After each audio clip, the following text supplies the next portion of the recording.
It's so obvious that it's practically proverbial. You can't unboil an egg.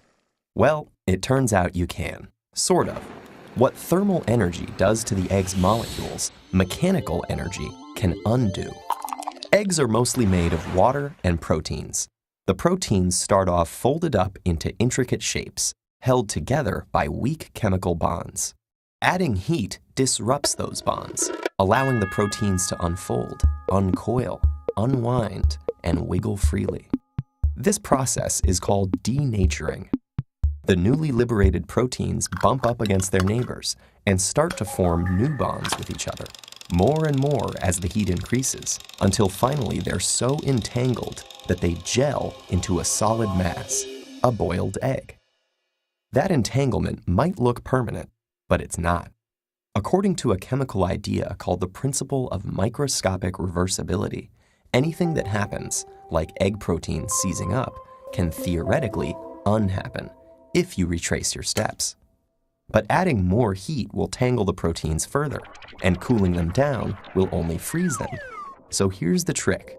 Spin them around ridiculously fast. I'm not kidding. Here's how it works.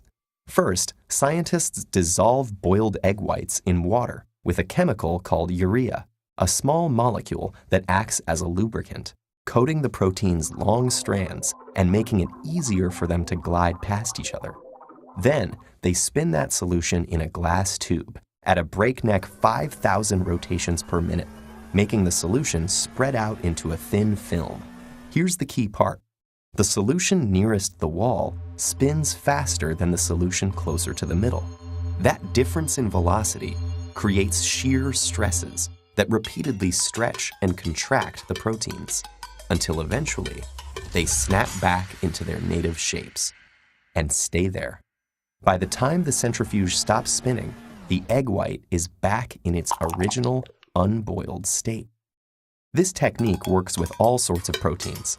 Bigger, messier proteins can be more resistant to being pulled apart, so scientists attach a plastic bead to one end that adds extra stress and encourages it to fold up first. This unboiling method won't work with a whole egg in its shell, since the solution has to spread throughout a cylindrical chamber. But the applications go way beyond uncooking your breakfast anyhow. Many pharmaceuticals consist of proteins that are extremely expensive to produce, partly because they get stuck in tangled up aggregates, just like cooked egg whites, and have to be untangled and refolded before they can do their jobs. This spinning technique has the potential to be an easier, cheaper, and quicker method than other ways to refold proteins, so it may allow new drugs to be made available to more people, faster. And there's one more thing you need to keep in mind before trying to uncook all of your food. Boiling an egg is actually an unusual cooking process, because even though it changes the way proteins are shaped and bound together, it doesn't actually change their chemical identity. Most types of cooking are more like the famous Maillard reaction, which makes chemical changes that turn sugars and proteins into delicious caramel crunchiness, and are a lot harder to undo. So you might be able to unboil your egg, but I'm sorry to say you can't unfry it yet.